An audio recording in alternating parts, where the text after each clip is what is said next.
Buenas, Hola, me voy un poco más atrás.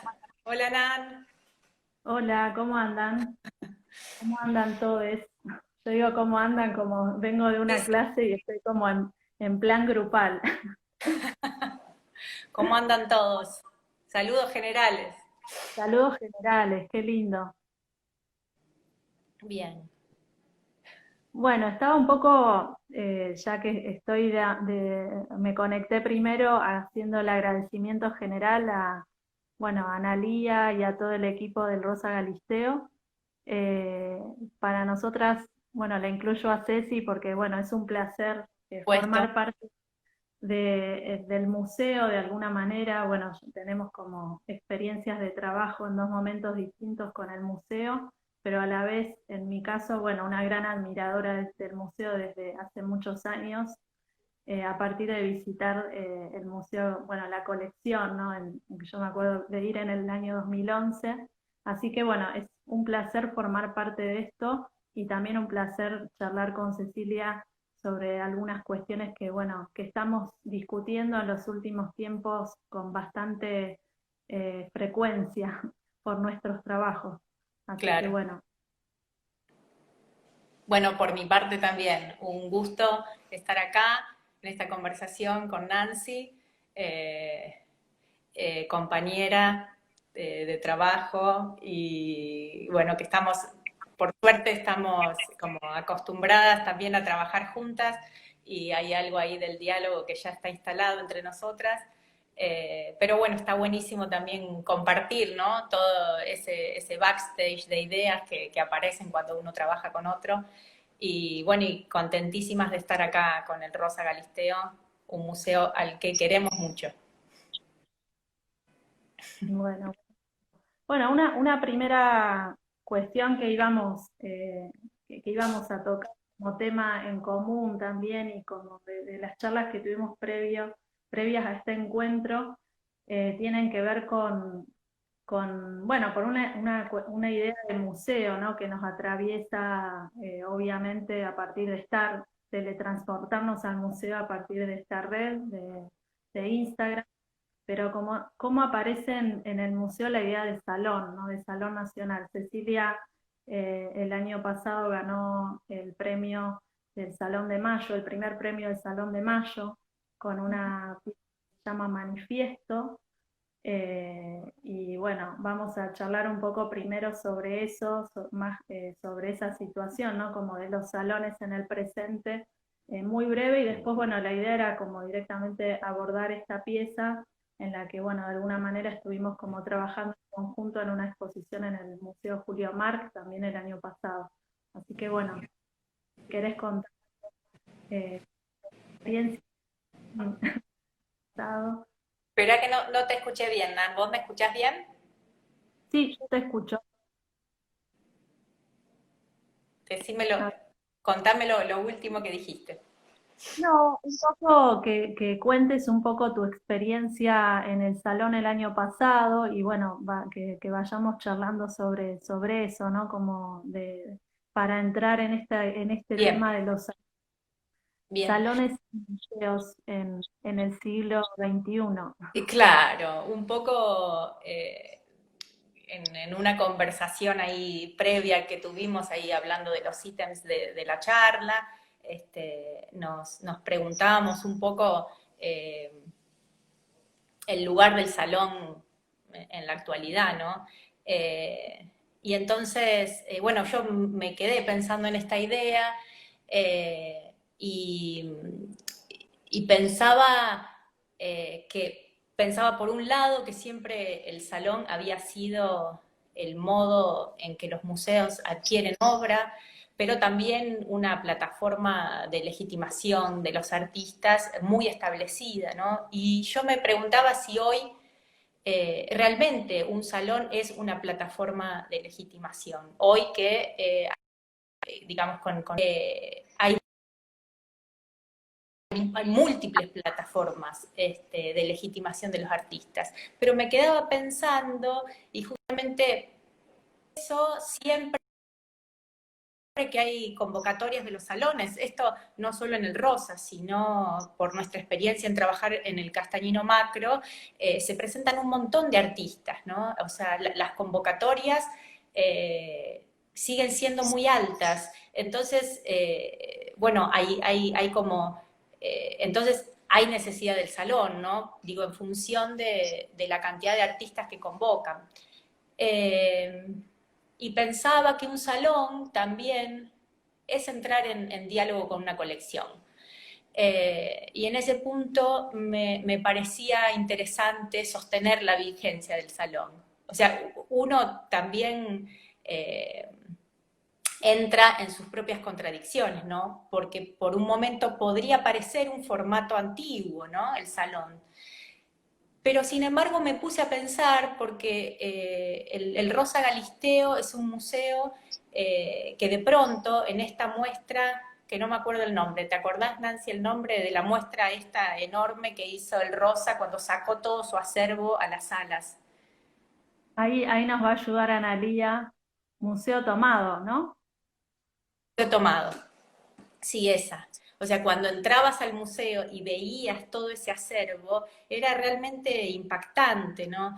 Y justamente eso no se quitó y el salón se puso, vamos a decir, se colgó en simultáneo en esto del diálogo.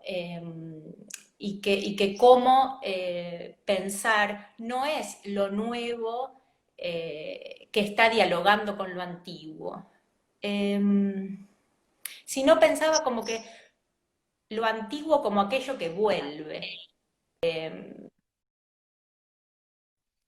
como si cuando eso se pone en un mismo contexto, eh, las obras contemporáneas es como si volvieran al pasado y las obras antiguas, por decirlo así, se vuelven novedosas otra vez, ¿no? Hay algo ahí como de una hiperpotencia, como si en realidad estaríamos charlando con toda nuestra herencia.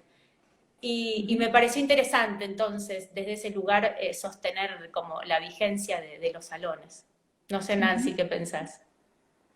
No, sí, también pensaba como en esta idea de, bueno, obviamente el salón me parece que es como una institución en sí misma que habla mucho del tiempo, ¿no? Como ahora estoy pensando como mucho en el tiempo continuo o la continuidad, ¿no? Como la transmisión en vivo, digo, como ahora estamos como en esta etapa de las transmisiones en vivo, pero los salones de alguna manera son como unas transmisiones en continuo todo, o sea, desde siglo XX hasta la actualidad se han mantenido y son instituciones que de repente se ponen en cuestión por el solo hecho de ser instituciones, ¿no? Como instituciones que de Claro, alguna manera estabilizan unas ciertas nociones de arte que por momentos parecería que el salón no puede llegar a abordar en relación con lo contemporáneo o con la sí. contemporanización de los lenguajes. Entonces, creo que es interesante cómo el salón, en el caso del Salón de Mayo, del Rosa Galisteo, cómo se ha abierto, ¿no? A otras, pero se ha abierto naturalmente, digo, hay decisiones políticas que hacen que ese salón se abra, ¿no? Hacia los nuevos lenguajes, pero también esas decisiones políticas derivan de los cambios que se producen desde principios de este siglo, creo, en adelante, ¿no? Pensaba como la incorporación de la performance, la incorporación de, bueno, en este caso de video, ¿no? En un salón. En mi Sí, caso en particular, yo fui jurado del Salón de Mayo un año en el año 2018 y fue en ese año en el que el primer premio lo gana Soledad Sánchez Goldar con una pieza que justamente aludía a la memoria, ¿no? Y a la complejidad que implica la memoria. Y entonces me parece que los salones un poco hablan de esa idea de memoria, o sea, al hablar de lo institucional, creo que los salones nos permiten hablar de esa memoria de los lenguajes, ¿no? Como que cada salón representa, de alguna manera es representativo de su tiempo, pero en la misma manera que representa los lenguajes de su tiempo, también son puestos en disputa en relación con eso, porque hay urgencias y necesidades por parte de los públicos, ¿no? Que tienen que ver con cómo el salón se puede o no ayornar a los lenguajes del presente. Entonces Sí. creo que es una situación muy importante, muy interesante de pensar ahora, y que, bueno, que no hay respuestas fijas, ¿no? Sobre eso, sobre si el salón tiene que seguir existiendo o no, si el salón es institución que es inamovible o no. Digo, me parece que hasta el presente, hasta la actualidad, hay algo que aparece, que es que el salón sigue estando y sigue siendo una institución fundamental, ¿no? Sí, quizás Eh, lo interesante es pensarlo desde esa tensión, ¿no? O sea, como o sea, cómo pensar lo instituido, cómo pensar que lo instituido se convierta en maleable al mismo tiempo. claro, Algo que puede sonar paradojal, ¿no? Pero finalmente de eso se trata, o sea, porque tampoco se trata, pienso yo, de esta eh, actitud como si fuera de la vanguardia moderna, ¿no? Atrás todo lo viejo, hay que quemar todo.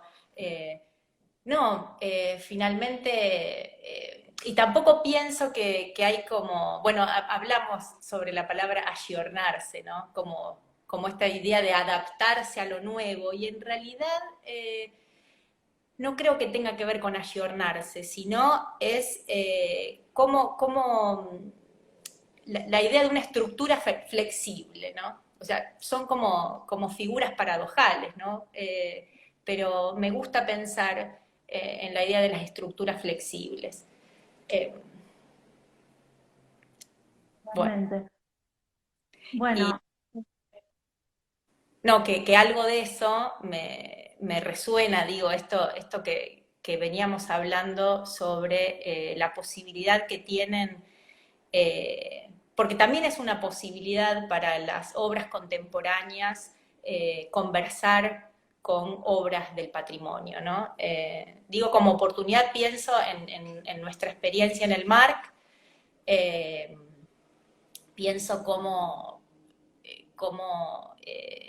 esta nueva dirección de Pablo permitió que se filtre algo de los artistas contemporáneos adentro del museo, y yo lo pienso como pura posibilidad, porque de qué otra manera podríamos coexistir en una misma sala, ¿no? En lo personal fue una experiencia muy eh, como sorpresiva. No sabía que me iba a encontrar con esos manifiestos de la época de las proclamas independentistas de nuestro país. Y fue, bueno, había de nuestro país y de otros países también, ¿no es cierto, Nancy? Había de Perú, sí, un poco, los digamos, manifiestos. eran, digamos, hablaban un poco de ese periodo de emancipación, ¿no? Que Ujú. nos como una visión más latinoamericana. Eh, y bueno, sí, me parece que esa experiencia la podemos ver como en la distancia, como cada vez creo que es rica, porque si bien los papeles yo creo que tienen como una, una presencia muy fuerte en la muestra, ¿no? Pero las exposiciones también, y ahí como la importancia que tiene como la gestión de un museo en relación con cómo piensa las exposiciones, y en esta en particular donde Pablo nos invita a poner, digamos, a vincular una pieza contemporánea o una pieza del presente con estos manifiestos, a la vez nos hacía poner en jaque esta idea de manifiesto en sí, porque uno viene con esto más relacionada con las vanguardias artísticas, ¿no? Y nosotros cuando pensamos en tu pieza, que es un video y que habla de la posibilidad de transformar, de generar un lenguaje o de pensar la palabra manifiesto desde el cuerpo, ¿no? Ujú. Sin embargo, digamos, acá aparecían esos manifiestos que en sí mismos fueron pensados como instancias de comunicación, de anunciar algo, ¿no? Como todo el significado de esos manifiestos históricos no solo es presentarse como una manifestación de algo en sí, sino comunicar, digamos, comunicar algo y ese algo en un contexto tan fuerte como es el de la emancipación. Tengo un intruso, ya lo llevo, ahí vengo. Bueno, un poco de lo que, bueno, Cecilia justamente es madre, así que va a estar, vamos a estar como en diálogo con niños también me parece en la charla, pero de lo que, de lo que tiene un poco como de esta idea de cómo Acá manifiesta, estoy, perdón. no pasa Cosas que nada, pasan. igual que creo que pueden formar parte de la charla tranquilamente. Bueno, ¿en qué estábamos, Nancy? Estábamos hablando del video.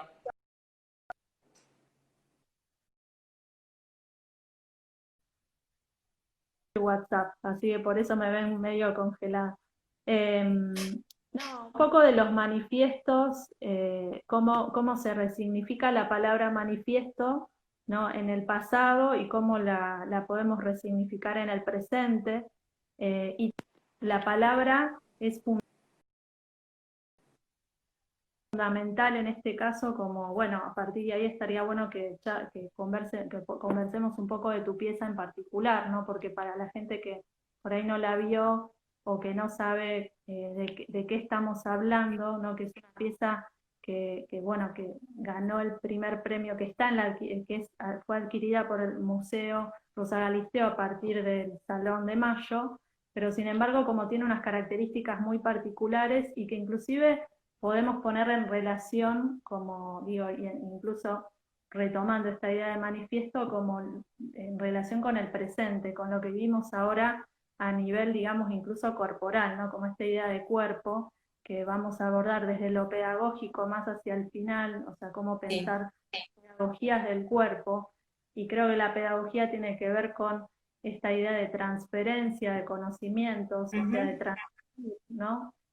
Pensar ese transmitir, cómo este manifiesto, cómo surge este manifiesto tuyo, que fue, que vos ayer me contabas que no es una obra que empezaste a pensar el año en que la hiciste, sino que viene de mucho antes, y que de alguna manera habla de ese pasado, de esa gestación, ¿no? De cómo se piensa esta pieza en particular y lo que está diciendo esa pieza, y cómo la podemos repensar hoy, ¿no? Cómo la podemos como repensar en relación con este contexto.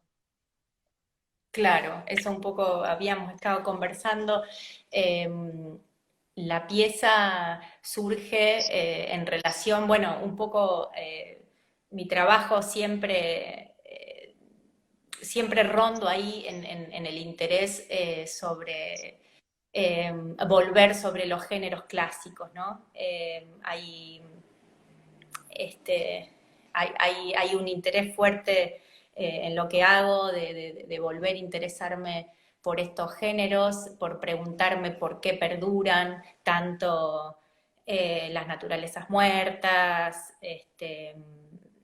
también mi trabajo sobre Maxi, con la idea del retrato, y bueno, vamos a decir, abordé o me metí con la idea de manifiesto, ¿no? Y en su momento siempre pensé que los manifiestos, hablando de las palabras, ¿no? Y de la escritura, siempre el tono del manifiesto siempre son proclamas muy afirmativas, ¿no? Esto, digamos, cierta estructura del manifiesto exige que queden en claro bien principios bien estatuidos, ¿no? Pensamos esto, creemos esto, estamos luchando por esto y estamos en contra de esto, ¿no? O sea, siempre algo, afirmaciones muy contundentes, ¿no? En forma de proclama. Y a mí, cuando uno revisa los manifiestos, por lo menos de la historia del arte, bueno, muchos de esas afirmaciones tan contundentes al hoy se desgrana un poco ese sentido, ¿no? Entonces, y después, bueno, de muchos años de trabajo como analista también, es como el lenguaje empieza a transformarse en algo más endeble, ¿no? Algo más precario, como si el lenguaje no se bancara tanto también el paso del tiempo. Es como un modo de pensar en que hay algo como de la vulnerabilidad de los sujetos que se muestra en el lenguaje y que algo de eso se desvanece, ¿no? Como que nunca termina de... eh, digo, como si el manifiesto fuera un forzamiento de esto. Uno tiene como que hablar de convicciones, pero esas convicciones, ¿cuánto tiempo se sostienen? Y entonces, bueno, me gustaba la idea de pensar en la construcción de sentido de manera colectiva, ¿no? Eh, y que algo de todas esas ideas que te estoy contando no fueran dichas, sino que se mostraran mediante acciones, ¿no? Eh, las ideas están más que nada en las acciones, en lo que se ve del video, ¿no? Y me interesaba también que fuera el registro de una acción y no una performance, quiero decir, no algo que esté sucediendo en el vivo, en el aquí y ahora, sino algo que se pueda estar transmitiendo de manera fragmentaria. Y eso es lo que permite también el formato del video, la edición, ¿no es cierto? Algo que puede estar como escabullendo un poco la escena total, ¿no? Uno ve partecitas y entonces no va sabiendo bien qué pasa, y algo del armado de esas letras, bueno, es medio precario, se lee, no se lee, qué están haciendo. Eh, Eso por un lado. Por otro lado, a su vez, convocar a mis amigues, compañeros, colegas, eh, en armar una obra de construcción colectiva, me pareció una experiencia preciosa que voy a atesorar y, y hacer algo con ellos en conjunto.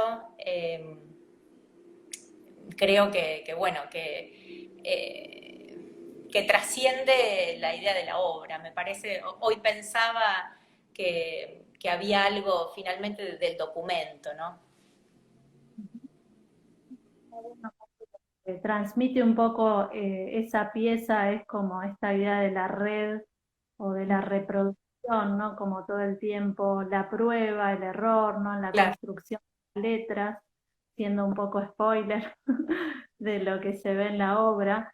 Eh, pero creo que sobre todo, ¿no? Esto de la complicidad en las redes, ¿no? Como de la complicidad y a la vez como de, bueno, probar y luchar hasta que salga, ¿no? Hasta que se ese, esa torsión también que veíamos como en las imágenes que muestra el video y que tienen tanto que ver con la idea de cuerpo, ¿no? Como de cómo se experimenta el cuerpo, cómo se reproduce cuerpo, cómo se crea cuerpo, eh, pensando no en un cuerpo, o por lo menos desde mi perspectiva y desde cómo lo estoy como pensando en tiempo presente todo el tiempo, es que un cuerpo no es solamente el cuerpo que nace, se desarrolla y muere, sino que es todo eso otro, ¿no? Como todo ese contexto que lo contiene y lo desarma también, ¿no? Y las torsiones que lo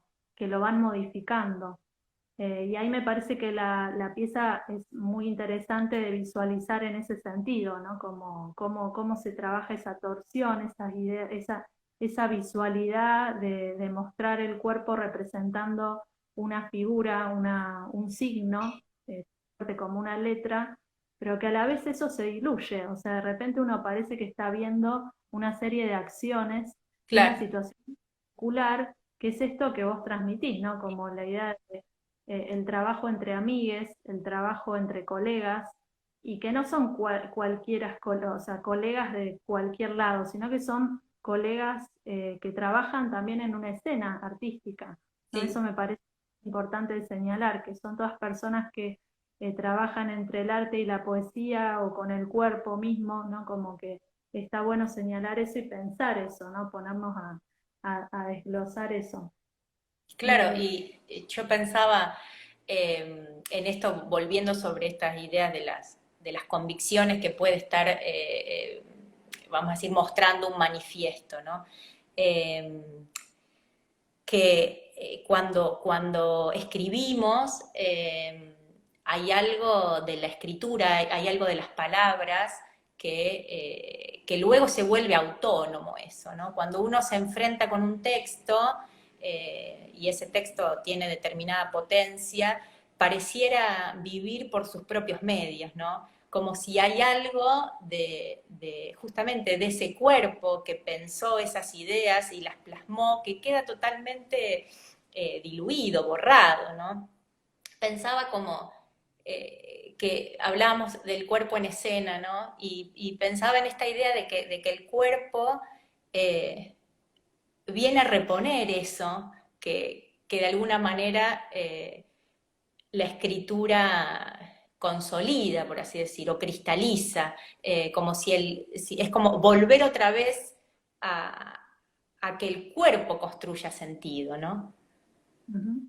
Esto pensándolo también, Nan, con respecto a tus performances también, donde Sí, hay algo bueno, de la lectura, pero de la lectura, o sea, en vivo, hay algo del cuerpo que está ahí produciendo sentido. sí. Bueno, justamente esos trabajos que yo pensé así como desde un lugar muy, por un lado muy amateur desde la performance, porque no es un lenguaje con el que yo trabaje desde siempre, pero sí siempre en relación, ¿no? Con otros compañeros, bueno, justo mi trabajo con Mauro Guzmán un poco deriva, ¿no? Como de ver su trabajo con el cuerpo, tanto en el video como en el teatro y en la performance. Y ahí empiezo como a pensar en la necesidad y además como hay algo que pasa realmente con la escritura, que hay textos que creo que realmente se completan en la escena, ¿no? Eh, hace, y también esto desde lo pedagógico, ¿no? Porque yo casualmente cuando empiezo a trabajar con el cuerpo es cuando empiezo a trabajar en un seminario que daba se llamaba escritura programática, y en ese seminario de escritura, uno de los textos que a mí más, digamos, que sigo hoy trabajando, es de Sting, que es Los actos del habla, ¿no? Que son unas conferencias que Bastín, él sí, sí.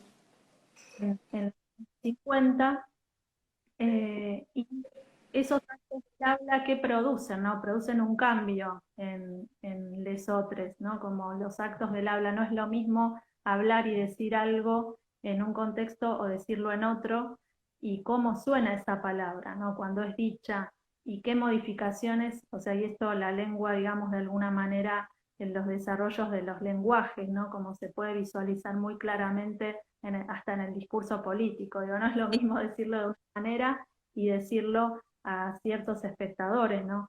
Y ahí empecé a pensar mucho en los textos de arte, ¿no? En el lenguaje del arte, como en la crítica de arte, en que era una crítica que en ese momento para mí estaba como un poco en cuestión, ¿no? Como, o por lo menos yo me ponía a cuestionar, bueno, ¿por qué no hay textos críticos como si hay tanta cantidad de producciones como si las hubo en el pasado, ¿no? Cuando tenía como esa sensación de que en el pasado había una escritura crítica visible, no porque no existiera, sino que no se publicaba, o de repente cómo los textos empiezan a quedar como muy en segundo plano en las exposiciones, son ¿no? Como textos que de repente empiezan a operar más como explicaciones de algo y no como manifiestos, ¿no?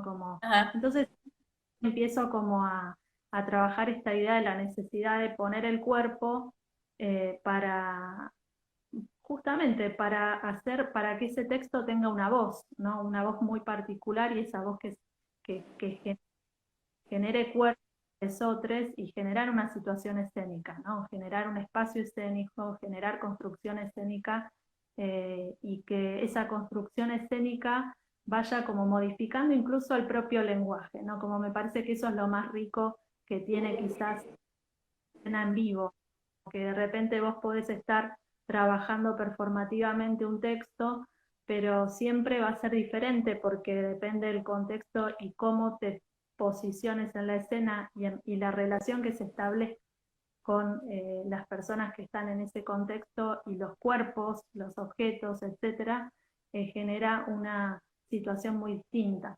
Entonces me parece que eso es muy rico y también lo pensaba como una situación como producciones que enriquecen también mi propio lenguaje de la curaduría, ¿no? Como, bueno, la curaduría también es, el pensamiento también son esas acciones que uno hace, que de repente a veces hay gente que las ubica más en el plano de la producción artística, para mí siguen siendo textos, ¿no? Si bien tienen una presencia performativa, y una pregnancia más performativa, pero siguen siendo escrituras, o sea, es el plano de la escritura lo que me interesa como poner como ahí en jaque, ¿no? Como trabajar el texto, la textualidad al presente, un poco sería esa la idea. Te Eh, escucho y pensaba, en estos días tuve que enseñarle a escribir a mi hijo Antonio, que tiene 6 años, y bueno, nos agarró la pandemia y los, las madres, los padres nos tuvimos que poner, nos transformamos en maestros. Y entonces, bueno, tengo que empezar, estoy enseñándole a leer y escribir, ¿no? Y entonces estaba con esta es la P, esta es la B, bueno, y él se le había armado un lío, ¿no? Y, y entonces, en un momento, eh, le digo, lo que pasa es que, ¿sabes por qué escribimos? Le digo. O sea, me encontré contándole o tratando de contarle por qué en algún momento los seres humanos habíamos necesitado de la escritura, ¿no? Eh, y entonces le trataba de explicar, él que dibuja mucho, que a cada sonido que hacíamos le habíamos inventado un dibujo. Y que en realidad escribíamos para que nuestro pensamiento tome forma. uh -huh. Y te escucho y hay algo de eso, ¿no? O sea, cómo toma forma el pensamiento. Eh, en ese sentido, la escritura es el dibujo del pensamiento, ¿no? Y se hace cuerpo, digamos, en esa escena, ¿no? Como ahí es donde aparece esta idea del cuerpo. Y yo pensaba todo el tiempo cuando, bueno, estuvimos como trabajando en esta idea de la pedagogía del cuerpo. Sí. De alguna manera, todo esto, todas estas piezas e incluso los mismos salones son formas de transmisión, ¿no? Como de una idea del cuerpo y que estas, tanto el manifiesto como estas ideas de las que estamos hablando de la escritura o estas nociones de escritura que podrían ser como paratextos de nuestros propios textos, Claro. como otro tipo de pedagogías, de formas de transmitir, ¿no? Como ideas sobre el cuerpo, sobre la corporalidad, que, que, que me parece que son cruciales en este tiempo en el que el cuerpo está como muy, por un lado, saboteado, está encerrado, Ujú. está eh, dependiendo de un montón de factores que no necesariamente son los nuestros, los propios, los que generamos nosotros, ¿no? Como son cuerpos inestables, nuestros cuerpos en este tiempo. Entonces, bueno, por eso me gustaba como traer a colación una cita de un texto que justamente apareció en un programa de artistas, que es el programa de Lava, este año trabajando con un grupo de artistas, alguien dijo, hay un texto que me interesa que es El cuerpo sin órganos de Deleuze, ¿no? Y yo dije, sí, el cuerpo sin órganos, claro, el cuerpo sin órganos es ese cuerpo que de alguna manera, bueno, acá cito, ¿no? Que deviene justamente de una idea de Antonin Artaud, que es un dramaturgo, ¿no? Como es el cuerpo que está solo, el cuerpo que no necesita los órganos, el cuerpo que no es organismo, ¿no? Como el cuerpo Ujú. que necesita desarmar y desordenar sentidos, ¿no? En ese Claro. sentido, digo, pensar el cuerpo en escena hoy me parece que nos obliga, y por las situaciones que estamos atravesando y por cómo exponemos nuestro cuerpo en distintas situaciones, es que me parece que está bueno como pensar esto y traer a colación una otra forma de lo pedagógico que inclusive puede formar parte de la cotidianeidad, ¿no? De pensar el cuerpo en la cotidianidad y cómo transmite el cuerpo en la cotidianidad.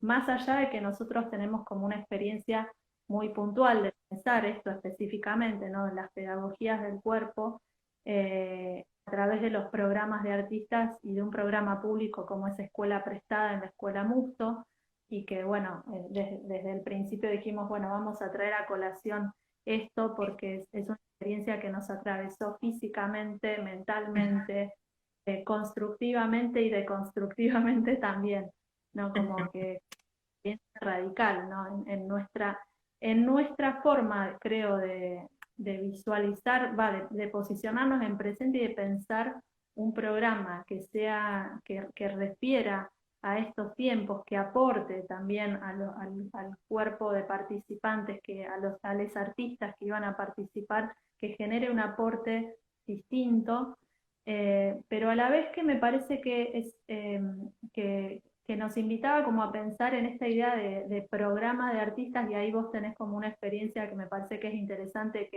que relates un poquito, que es cómo empezaste a trabajar en el macro, ¿no? Como pensando en pedagogías alternativas como artista, o sea, nosotros, o sea, Sí. vos sos un artista que piensa en una forma de transmisión de conocimiento o de transferencia de conocimientos, pero desde el propio lenguaje como artista, o sea, no como la maestra o el simple docente, sino como artista que intenta, bueno, producir práctica, ¿no? Producir en la misma medida en que estás como trabajando como docente, justamente, ¿no?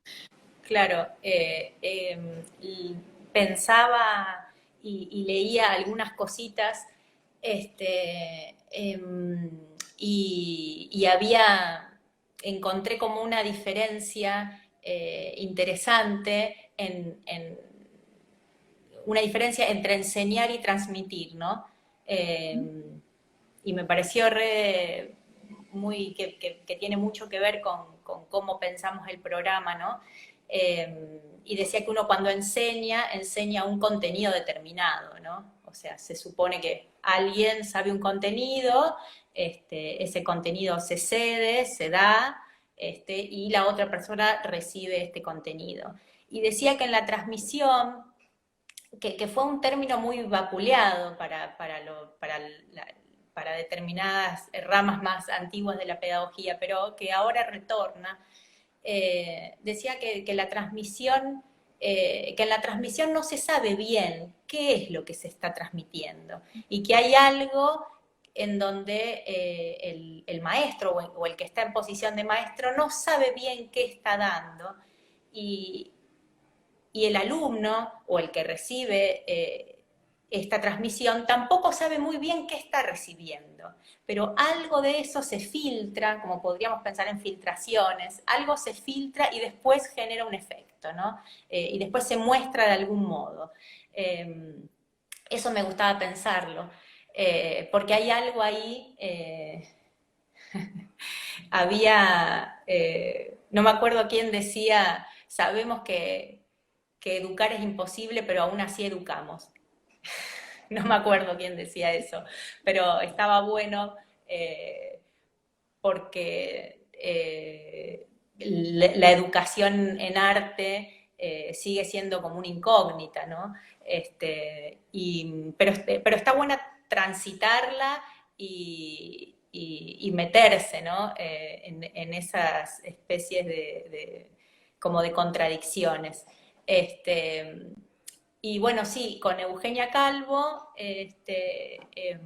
trabajamos juntas en el área de programas del Castañino Macro. Era un área que no existía. Euge había trabajado mucho tiempo en residencias y en algún momento se nos ocurrió que podíamos armar algo juntas y ensayamos un par de programas que estuvieron muy buenos.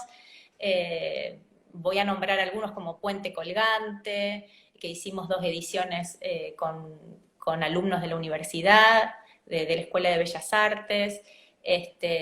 Hubo otro en donde también estuvo el turco, que se llamaba Fin de Semana Largo. Ahí trabajamos también.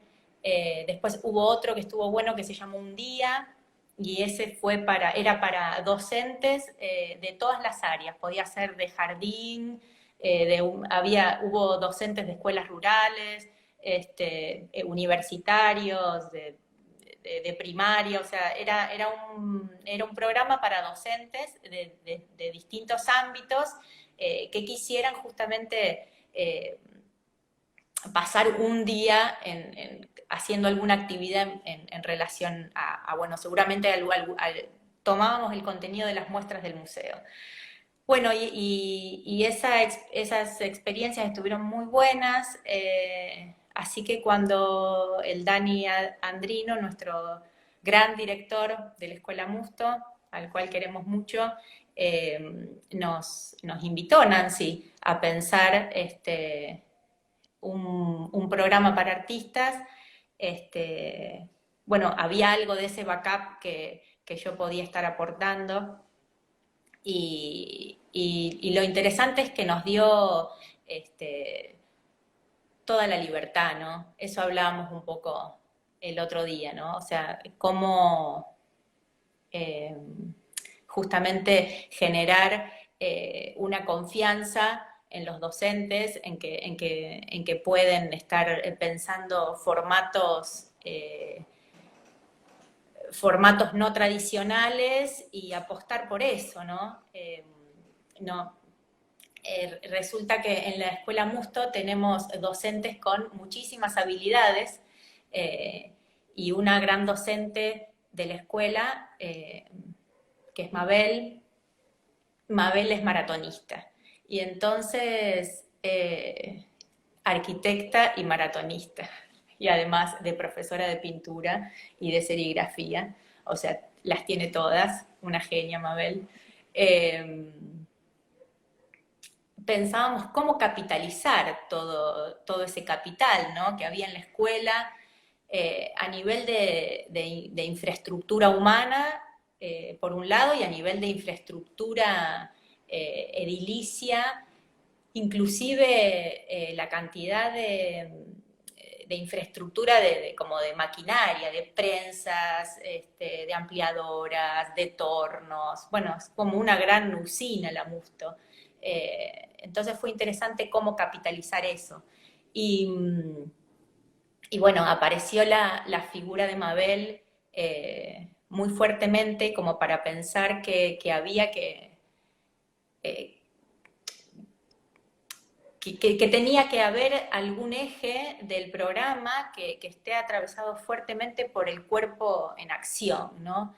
No tanto esto de pensar el cuerpo en el campo del arte, sino más vale yo pensaba, ¿qué pasa cuando un cuerpo se mueve?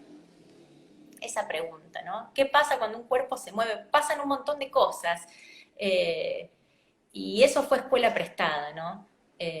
Un cuerpo que se sacudió y pasaron un montón de cosas. ¿Cómo propiciar eso también?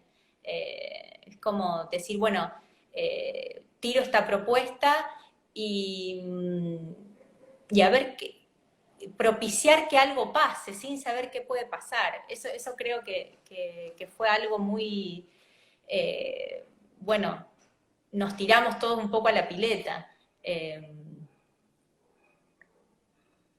Sí, una gran caída libre. Pero me parece que ahí es donde aparece esta idea, ¿no? Como que recién señalaba de desordenar un poco esos sentidos, desorganizarnos, descomprimir un poco todo y volver a pensar como en la experiencia misma, ¿no? Como el grado cero de la producción artística tiene que ver con la experiencia y sobre todo en el presente, ¿no? Como no en el resultado. Todo el tiempo estábamos, inclusive todos los programas de artistas en general tienen como el final del programa artistas es generalmente una muestra, ¿no? Como un Sí. open. Y ahí es Ujú. donde juego, ¿no? Como estas ideas de realmente qué era el programa Escuela Prestada o qué es el programa Escuela Prestada, porque sigue existiendo, eh, y en donde de alguna manera inclusive esa forma de plantear y de dejarnos llevar también, ¿no? Como por cada una de las experiencias que proponían les invitades o por las devoluciones que teníamos de cada uno de los participantes, es como que ahí decanta una idea inclusive de Open Studio que indudablemente tenía que ver con, bueno, no nos interesa tanto el producto final, sino como cómo es ese proceso que lleva a esa realización, a esa apuesta, y que puede estar en cualquier estadio, ¿no? En un estadio más inicial o en un estadio como Ujú. más de y que me parece que es como fundamental para pensar no solo el cuerpo en escena, ¿no? Porque el cuerpo todo el tiempo se va transformando, sino también el cuerpo de obra, ¿no? El cuerpo de la obra de cada uno, de quienes participan y también de quienes van a ver esas producciones, porque hay algo que pasó con Escuela Prestada y es que al estar visible en un salón que era la Sala Boglione, donde se hacían las exposiciones y durante ese año se prestó ese salón a los participantes. Era un espacio visible, ¿no? Toda la escuela podía acceder Sí. a ver lo que iba pasando en el día a día con esas producciones o inclusive con el movimiento de los cuerpos o con cómo habitaban la escuela estas personas maravillosas bueno, que justo crearon realmente un cuerpo increíble de artistas que se vio mucho de lo que producían en esa suerte de Open Studio final, que en realidad era una muestra que terminó siendo naturalmente muy performativa, ¿no? Como que habían muchas acciones, Ujú. eh, siempre señala eso, que encontrarse con con esa exposición fue como, bueno, realmente poder ver la escuela de nuevo desde otro lugar, ¿no? Como cada experiencia va transformando la escuela y creo que esta fue una experiencia muy radical también para nosotras, ¿no? Como me parece que el trabajo que hizo Mabel Rodríguez y pensar en que el entrenamiento del cuerpo fuese como una suerte de estela que nos lleve, nos conduce todo el tiempo, en todo momento, en cada faceta del programa, me parece que fue un hallazgo que resultó muy fiel a todo lo que nosotros veníamos pensando y lo que indudablemente pensamos a posteriori, ¿no? Con relación al cuerpo, porque a veces las ideas estallan y hasta nos modifican en nuestras propias producciones. Y eso es lo que tienen Sí, este claro. tipo de guías, ¿no? Como que uno va atravesando como docente estas instancias, estas experiencias o coordinándolas o visualizándolas muy de cerca y hasta generando cuerpo con el resto de los participantes y los docentes y demás y con la escuela, pero después, ¿qué pasa después, no, de esa experiencia? Cuando esa experiencia te atraviesa radicalmente, creo que hay una modificación y hay un dejarse llevar por bueno, esas transmisiones que sucedieron y que siguen, me parece, rodando en el presente. Me parece que hay un montón de ideas de que suceden ahí que nos siguen afectando, Sí. tanto físicamente, mentalmente, ¿no? Y en las energías también. Sí, Eh, pensaba también, bueno, pensaba varias cosas. Hoy recordar escuela prestada además de que me agarra como una especie de, ay, de nostalgia, porque fue un programa muy intenso, en donde hubo mucho de todo, como algo muy efervescente. Pensarlo hoy con el telón de fondo bueno, de esta pandemia y que no podemos salir y que estamos, bueno, cada uno en su casa, es como, eh, se vuelve todavía como más brillante, ¿no? Escuela prestada, en el recuerdo todavía. Y después pienso en esto de los efectos inesperados y que a veces pasa también en la misma producción de obra, ¿no? O sea, que uno va, cree que va por un camino y estipula, bueno, voy a hacer esto, voy a hacer aquello, voy a hacer lo otro, y en el camino a veces se topa con otras cosas, ¿no? Y si pienso escuela prestada y esto que hablábamos, la idea de un cuerpo colectivo trabajando, que lo que pasó, un poco inesperadamente, es que decidieron hacer una obra colectiva, ¿no? O sea, eso no estaba, fue Claro. algo impensado, no estaba en los planes exactamente, y un poco como que, bueno, el plantel docente se sacudió ahí, ¿no? Como decir, bueno, uy, ¿qué hacemos? Y bueno, estuvo buenísimo, dejar que pase, ¿no? Esto como esta idea de, bueno, como cuando uno produce y se encuentra como con una novedad y decir, bueno, no, que suceda, a ver, esos son los efectos inesperados un poco de la práctica artística, de la práctica artística, de cuando uno eh, decide trabajar con otros, aparecen, digamos, cosas que no estaban en las planificaciones, y eso puede dar vuelta a todo, sorprendernos, virar la cosa para otro lado, y dejar que pasen esas cosas. Creo que es lo que nos tiene lo que nos mantiene como alertas, despiertos, o sea, eh, lo que hace que uno, este, quiera seguir pensando y participando, de este tipo de reuniones, ¿no? ¿Qué pasa cuando... Por eso hablo y pienso en función de la imposibilidad del presente, ¿no? De que no nos podemos juntar, que no nos podemos tocar. Hay algo ahí que vuelve también a resignificar la obra de Manifiesto, ¿no? Una obra tan corporal. Eh, este telón de fondo de la pandemia nos implica, como la potencia de los cuerpos aparecen con todo su esplendor, ¿no? Sí, sí, indudablemente. Y bueno, justo ahí están conectadas varias de los les prestades. Eh, eh, no, me parece que justamente en esta charla que tiene que ver, bueno, con abordar la pedagogía del cuerpo, las pedagogías del cuerpo como posibilidad, ¿no? No, también habría que hacer como una, bueno, ya también haciendo, ¿no?, una suerte de conclusión, que nos quedan poquitos minutos. Ujú. eh, Me parece que esas modalidades y esas formas de abordar, ¿no?, la experiencia de transmisión, Ay,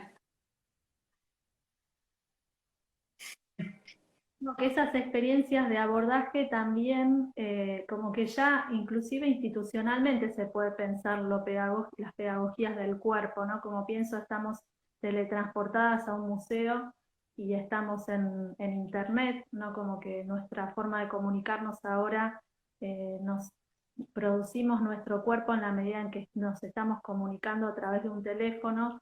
Creo que más allá del panorama como desolador, ¿no?, que trae la pandemia, hay algo no, que sigue siendo posible, que es la idea de pensar, ¿no? Como que el cuerpo también es, la acción se produce, el pensamiento también produce acción.